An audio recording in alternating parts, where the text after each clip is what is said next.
What's going on, everyone? In today's video, I'm going to show you how I sold a bunch of books today for basically $1,300 in revenue and made over $450 in profit. If you're new to the channel, my name is Joji. I'm a high school teacher, but I also sell books on Amazon, and I like to show people how to do it. So if you're interested, let's get right into it. All right, so I'm over here in Amazon Seller Central, and you can actually see that it says sales for today is $0. That's because right now, as of this filming, it's 12:30 a.m. You know, I'm a high school teacher. I have a 1-year-old son. I don't really have time to go out to thrift stores and the library sales to buy books. So instead, from 10:30 p.m. to like 1 a.m., I actually am on Amazon trying to find below market value books to buy and then resell on Amazon. So almost all these books you're about to see were bought on Amazon or eBay and then flipped back on Amazon for a profit. So you can see that yesterday we sold $1,300 in revenue. That's October 12th. That's a great day of sales, especially considering that it's October. You know, textbook season is definitely, well past being over. And this is kind of just a random day in mid-October and a really great day. I'm going to come over here to the top left and go to orders, click manage orders, and you'll see that these are a whole bunch of different books that sold today. You can see there's timestamps and also, the different types of books. And I'm going to start on page 2 because page 2 is going to be, where the first sale started for the day. All right, so the first sale of the day, 7:34 a.m. was the Medical Staff Services Handbook. We flipped this for $199. You can see I purchased this for a total of $20.14. And when you look at the keeper chart of this book, it actually doesn't look very good. And this is kind of what I specialize in, is taking a deeper dive at keeper charts that maybe a lot of people wouldn't look at. But this is something that, when I came across it in September, it had gone through a repricing war, got pretty cheap, but generally this was priced basically above 50 the entire year. There's a large period of time where this book was actually not even in stock. It was been out of stock for a long period of time. The way that I know that is this used price isn't actually smooth or connected from left to right throughout the entire year. There's periods of time where basically the used offer count down here at the bottom is 0, right? Where there's basically no one in stock. So, potentially I saw a sales rank drop here at $289. I can see a sales rank drop potentially probably at $50 would have been there. A couple sales rank drops in maybe the $90 range. And if we expand historical selling data, you can see that for a good chunk of 2022, it actually just wasn't even in stock at all. And then you can see, these sales rank drops had to been at least 70 to 80 bucks, as well as these being over 100 bucks. So that alone made me think, okay, this is something that's been in and out of stock for a long time. This looks to be something very old. I mean, I guess not that old. 2010, so over a decade old, but I thought this would be something that would do pretty good. And I didn't think that it would sell for $199.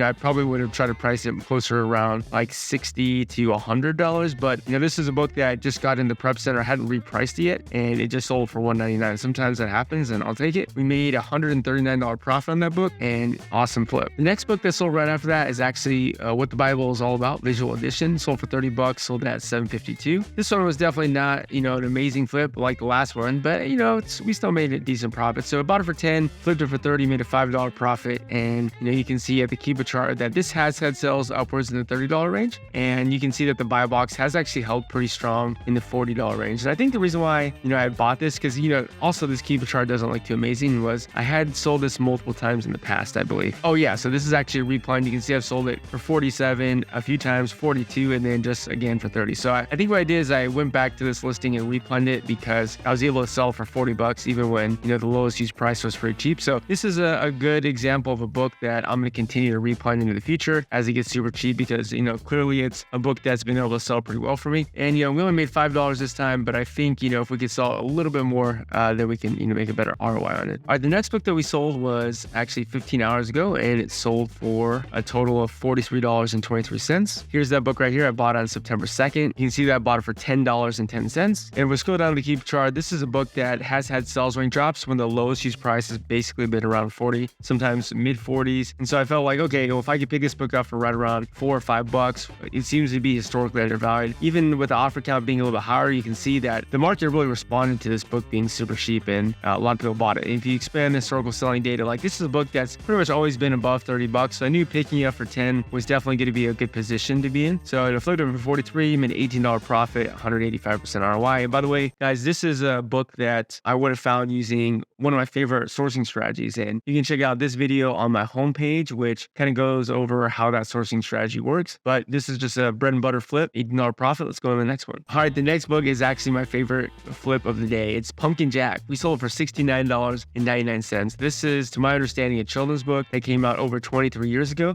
Seasonal online book arbitrage. That's where you buy books that would only have demand during certain seasons. Think high school textbook season, Christmas, Halloween, Thanksgiving, Easter, Jewish holidays, all that kind of stuff. My good buddy and I, Victor Gallegos, we did a whole bunch of videos, podcast videos together where we talked about seasonal book arbitrage. And here's an example of a Halloween book that did really amazing. So I bought this on July 18th. So I bought it quite a while ago, and you can see I bought it for $11.86. And if we scroll down here to the Keep It Chart, one thing you'll notice is that this is actually a seasonal book that is a little bit different than a lot of them. Most seasonal books get really, really cheap in the off season and then inflate in price. This is a book that actually has just held pretty good value throughout the year. And you can see, if we look at the previous year when we got close to October, which would have been Halloween, you can see the used prices start to increase. By August, September, this was selling for $45, pretty solid. And then, basically by the end of October, right when Halloween would hit, it was out of stock. So this was selling upwards of $50. I thought this year would also be a good year. So I was able to pick it up for super cheap in July when it got down to about $7. So I was tracking this with the Keep It Track product feature. Basically, you can track a product up here. I put in $12 and included shipping costs, and that's what I'm tracking this book for. And if it ever gets to that again, I'm absolutely pulling the trigger because it did really well. Now, this is the hardcover version. The paperback version also is very sought after, but Amazon's in stock on that one. So, this is a good example of how,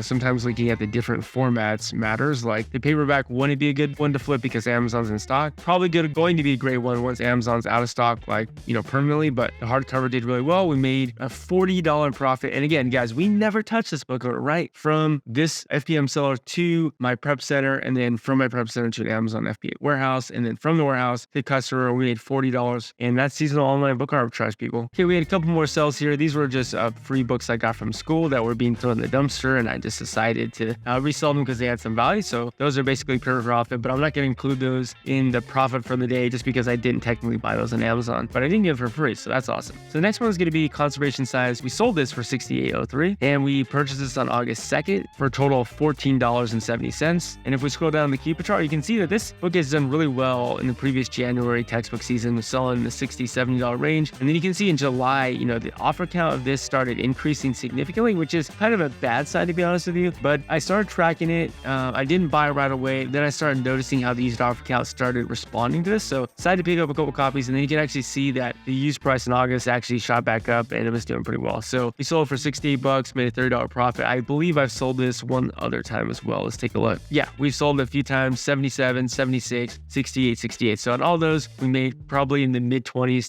to low $30 profit. So that's just one book alone that made over $100 profit. So that's cool. All right, the next flip was Eugene Meer. We flipped it for $39.34. That was sold at 1:30 p.m. And by the way, guys, I'm at school teaching the youth, right, at this time. So I'm a high school teacher. I don't have time to be shipping out books because I have a job. I have, a 1-year-old son. I have a wife. So what's really great about Amazon FBA is that, when you send your books to the Amazon FBA warehouse, they'll do all the fulfillment and the shipping for you. So this is why I love this model so much, because you can do it from home. You can do it at crazy hours. Literally, I'm filming this at 12:42 a.m. in the morning, right? So, you can do it at crazy hours. You can find these undervalued books at pretty much any time throughout the day. And as long as you learn just the principles of how to identify below market value books, and you kind of avoid some of the major pitfalls and the major traps that might get you in trouble, make sure that you have a good cash flow management system set up. It's gonna, it'll take time, but it'll work for you. It's been working for me. And, exciting news, guys, that I am coming out with an Amazon to Amazon masterclass with my good friend Steve Raiken, and we're going to launch that early November. I believe November 10th is going to be the date that we launch it finally. So I'm super excited for that. I have a newsletter down below for free if you want to get updates on that, but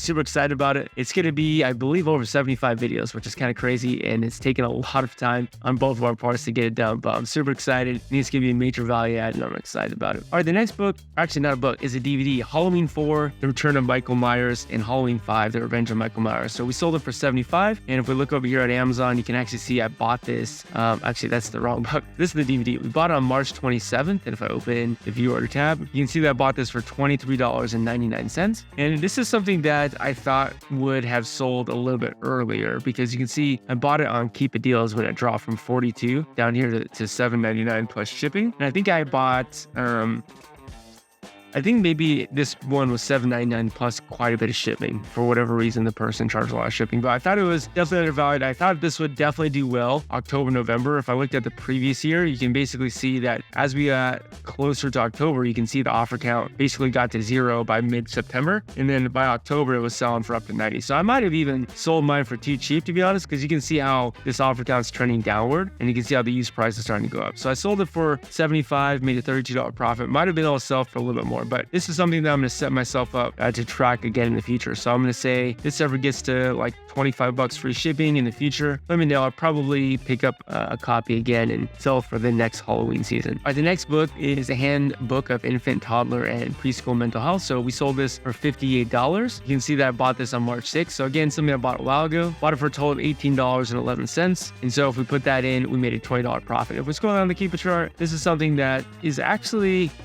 I think another replant. I think I bought it as a replant again, but some sales range drops in the 40 range, some in the 20. Honestly, this doesn't look too amazing. I think one of the reasons why I bought it was probably because the data before it showed that, okay, this could easily sell upwards of $50, even upwards to $80. And also this has shown repeated history of being really cheap and then recovering in price and selling well. And so that's one of the signs, especially for these older books. Like I think this came out a while ago. This came out close to 2 decades ago. And you can see that this is a book that, in 2017 got down to $3, then recovered. 2018 got down to 13, recovered. Then in 2020 got down to $7 and recovered. And so I felt like, okay, this is a book that, doesn't have like a massive increase in use offer count. It's a pretty old book. It doesn't seem like there's a new addition to attach to this listing. So I feel like this is a book that would do well. And I'm pretty sure I've sold this book multiple times as well. Okay, yeah. So another example of a replant is sold for $79, $75, $58, $58. So one of the ways that you're going to scale your Amazon book selling business is selling the same books over and over and over again. So once you start to get the hang of like, hey, this is a good purchase price for this particular book, don't just forget about it. Start tracking it. Start seeing if you can pick it up on eBay. And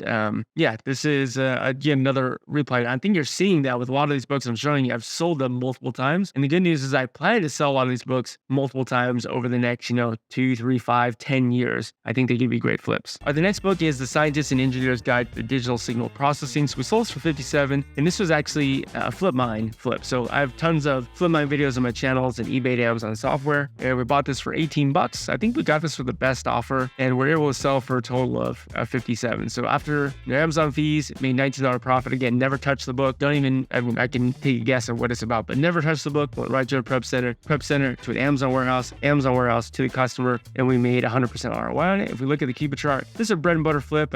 Basically Amazon's been selling this new for about $60, but the use price has always been pretty healthy. The buy box price, these pink dots have been pretty close to the use price. So, it took not too long to sell. I don't believe. When did I buy this? October 24th, 2022. So I actually bought this a while ago. Wow. It didn't really sit for that long. That would have been over a year. Maybe that has to be it though. Wow, I bought that a long time ago. I was surprised it took so long to sell. Probably because I was trying to get so close to the new price. If I had maybe sold it for like 52, I bet you I would have sold it like a long time ago. So there's a lesson for you that if you're a little bit too aggressive on your pricing, you might take a book that otherwise would have sold and let it sit for a long time. So this is a book I probably should have sold a little bit cheaper, but nonetheless, still made some money on it. If you're interested in how the storage fees affect that, if it was there for over a month, you can see, over 12 months, my profit goes down a little bit, but the difference is what? Less than $1. So a lot of people are always like, Joji, aren't you worried about long-term storage fees? My answer is like, not really. Like most of the time, my average selling price is,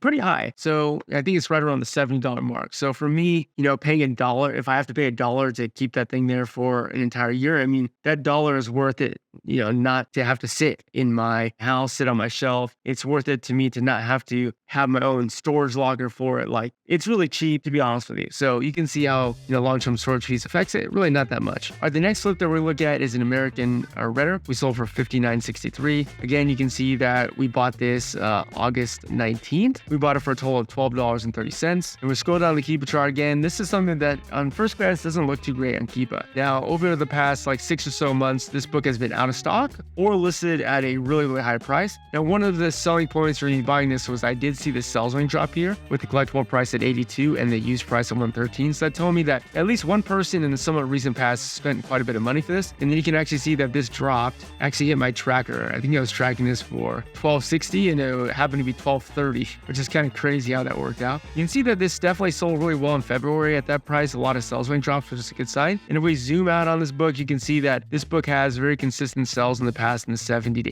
$80 range. And so those sort of things are what made me confident that this book was going to do decent. And also, I believe that, this is old book. This came out in 1970. So my thought process about old books is like, if this book that came out, what would it have been? 50 years ago, if it was selling really well for $60 or $70 a couple years ago, is there really anything different about 2019 or 2021 or 2023 for a book that's been out for 50 years? Probably not. So if it has shown some consistent sales in the past at a significantly higher price than what I'm buying it at, I feel comfortable picking it up. And this is a book that actually sold fairly quickly. I bought it, a little over a month ago, and we made a $28 profit. This is something that I'm going to continue to track because I believe this is something that I'll probably, I might be able to pick up again in the future and make some more money on. All right, the next book is The Japanese House. We sold this for $199.99. I think this sold almost right when it checked in, maybe a few days after, but we can see that I bought this on September 26th, which is, September, October, less than a month ago. So this actually was a great flip. This is actually another replen book. So I bought this for $99.71. Like, dude, Joji, that's a lot of money to spend on a book. And it definitely is. I made a $56 profit, but you'll see why when you look at the Keepa chart. Basically, the lowest use price of this book is almost always above 150, often above 200. If we look at the entire,